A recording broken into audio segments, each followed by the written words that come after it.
interrupt this broadcast and bring you this important program bulletin to from bring the you a United special Press. news bulletin. It was Sunday afternoon when we got the news. Flash, Washington. The White House announces Japanese attack on Pearl Harbor. I happened to be in the Seattle hospital. All the doctors and nurses are huddled around the radio. Japanese have attacked Pearl Harbor, Hawaii by Over the NBC newsroom in New York. There was announcement, no Japanese may travel. We didn't really know what was going to happen to us.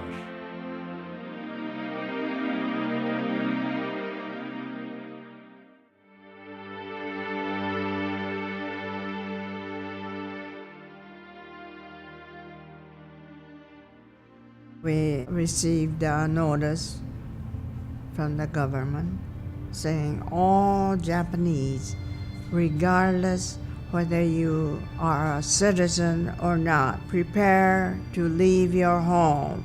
Also, you can only carry 2 suitcases with you. Our mother took us to JCPenney's and we picked out suitcases, and they were cardboard suitcases. The only thing we could take was whatever you can carry. I still got my suitcase with a number on it and everything.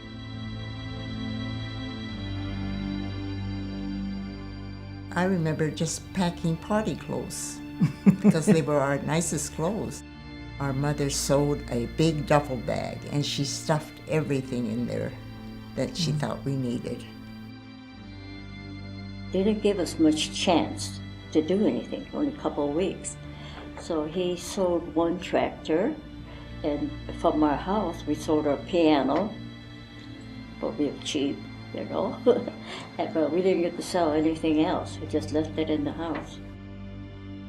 Our mother, she cried. I remember her just crying about the fact that we had to move and lose everything.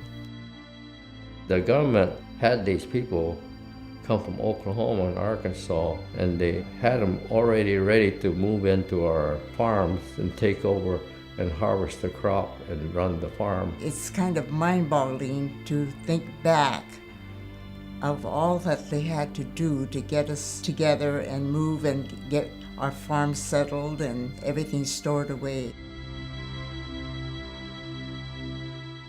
They didn't retaliate, they didn't fight. They just went, quietly. And that's the way our parents, remember? Parents just keep your mouth shut and just go quietly. Shut up and just do what they tell you. Yeah. And that's the way it was. We just kind of fell in place and followed the instructions. Our parents really had to endure a lot of hardships, but we didn't feel the hardships as much as they did.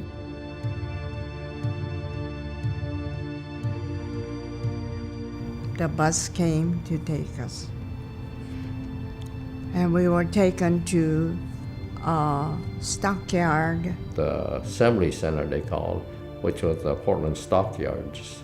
I know it was really humiliating for them when they put this all in the horse stalls. She says that's the only thing she commented, it was how bad it smelled. No ceiling, no door, just a curtain. And so they all look alike. You don't know which is your room. No number, nothing. You can hear everything next door. We were all fenced in with a guard, with a gun. That's where we were, at the assembly center. Just prisoners. When we got in there, that was it, see. We couldn't get out. I remember guards at each corner, and they had a rifle, and it was barbed wire. That fence was about 12 feet high, and this guy, he says, I'm not going to stay here. He says, I'm a citizen. He went over, they shot him. They never mentioned the name, they just kept it quiet. It was just like that. No name. But I remember, see. There was no sense of us escaping. Where would we go? It's just ridiculous. When I think about it, I think, oh, that's almost unbelievable how we survived under those conditions.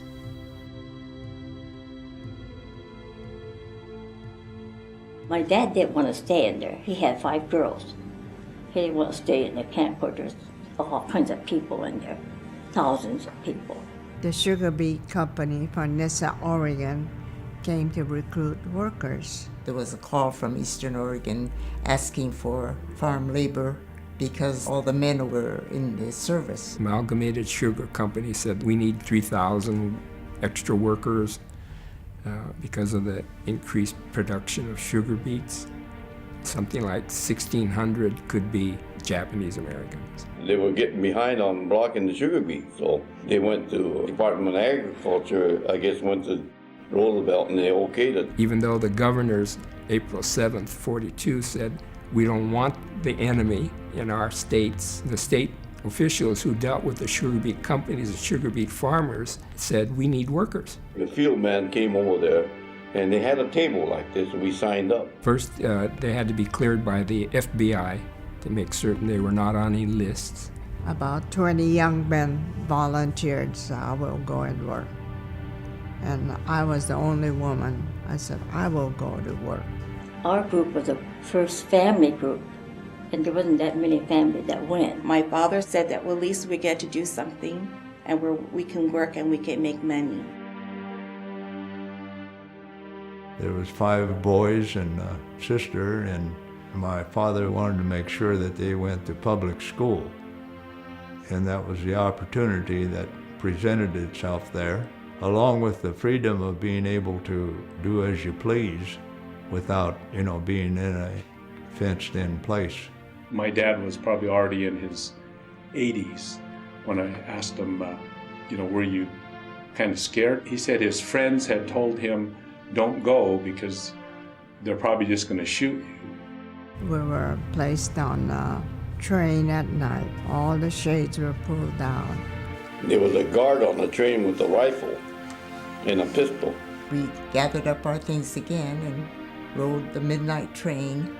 And in the morning, we arrived in Nessa, Oregon. And there we were given canvas tents to live in with a hot wood stove to cook on in a hot weather of 110 degrees.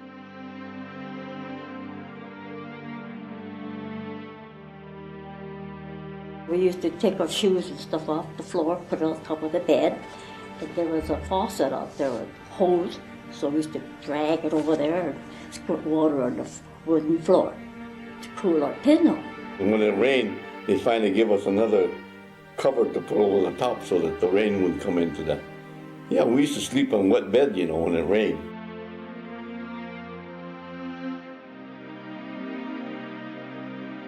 The farm labor camp south of Twin Falls, there were the barracks similar to the relocation center's barracks.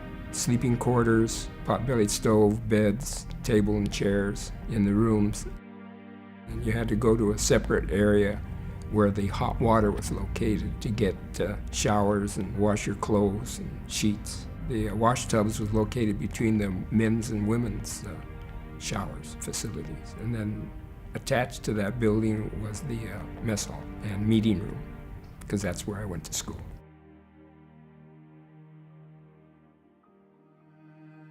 We were taken to a hardware store. We were asked to buy a short-handled hoe, a file, work pants, work shoes, work shirt, and a straw hat. Just about bought up the hardware store with all the equipment. Sometimes we traveled 20 miles on the back of a truck to get to the farmer's field. It was usually 4 o'clock in the morning, and that was cold in the early morning hours. The sugar beets were all thinned out by hand. They were all harvested by hand, topped by hand, and thrown up on trucks. Half a day you're cutting and topping it, the other half you're loading it, take it to market. That's a lot of work. I was able to go out with my mother and father and thin sugar beets. I actually thought that was pretty good. I got paid 25 cents an hour the first year. I couldn't buck beets like some of the other guys, and I worked 10 hours and I made $3. There was a set hourly wage when you're thinning and blocking. Some of it was piecework, so much per acre. We had to be bent all the way from one field to the end of the field. working with our short-handled hoe. And so it was very back-breaking job. It was hard work, you know, bend over and do it. Well, we were never used to it. We never did that kind of work until we came out here. Some of those beats, they weren't light. They were anywhere from 5 to 7 to 10 pounds per beat. Well, you come along with this almost like a butcher knife that had a hook on the end of it, and you stab it. The sugar beet comes to a point, so you grab the small end of it and then you top it. Sugar beet, I think we took a butcher knife, we put them out and cut the stem off and throw them in the truck. One by one. Even the ladies would, after the beets were tough, we would load it on the truck, you know. Some of the ladies, they didn't even know their own strength. We'd clear over the truck to the other side. And that's why it was so labor intensive and why it was so important during the war for labor to come to this area to help with the sugar beet harvest. You know, as kids, you don't think of it being real hard, but then later on you think, gee, I don't know how my mom and dad did all that work. The kids nowadays, they are astounded that we didn't stand up for our rights. But I don't think in our generation, nobody really, said this is wrong. Some people would say, well, you didn't talk about it because it was kind of a shameful period. Yeah, well, if it was a shameful period, you just kind of move on, You can still have a future and you try to do the best you can, and that's kind of the attitude that we lived with.